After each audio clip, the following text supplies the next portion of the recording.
આજે આપણે જોવાનું છે બીઓ એટલે કે વાણિજ્ય વ્યવસ્થા અને સંચાલન. એમાં આખા સિલેબસમાં જે બોર્ડમાં વારંવાર પૂછાયેલા ક્વેશ્ચન્સ છે એ આપણે આજે જોવાના છે.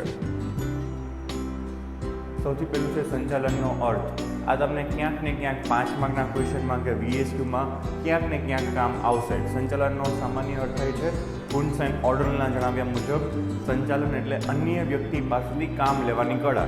જ્યારે તમને બીજા વ્યક્તિઓ પાસેથી કામ લેતા આવડી જાય ત્યારે એને શું કહેવામાં આવે છે? સંચાલન. પછી પીટરે પ્રકારે જણાવેલું છે કે માણસો, યંત્રો, સાધનો, પદ્ધતિ, નાણું અને બજાર. આ 6 એમ આપેલા છે: man, machine, material, method, money, market.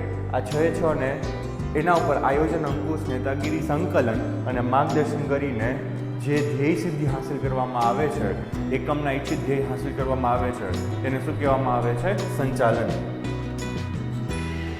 સંચાલનનું સ્વરૂપ પેલું તો બધી જગ્યાએ તમને જોવા મળશે, સર્વવ્યાપી પ્રવૃત્તિ છે.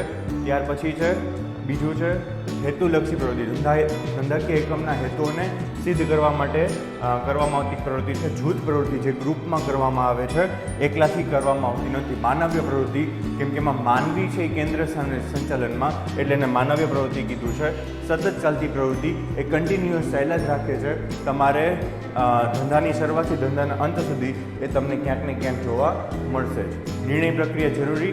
એની અંદર સંચાલનને લગતા નિર્ણયો લેવા ખાસ જરૂરી છે. તમે જો સાચા સમયે સાચા નિર્ણય નહીં લ્યો તો ધંધાની ધ્યેય સિદ્ધિ હાંસલ થઈ શકશે નહીં. અને છેલ્લો પોઈન્ટ છે સંચાલન એ વિજ્ઞાન પણ છે, કળા પણ છે અને વ્યવસાય પણ છે. નેક્સ્ટ વિડીયોમાં આગળના કન્સેપ્ટ જોઈશું. Thank you.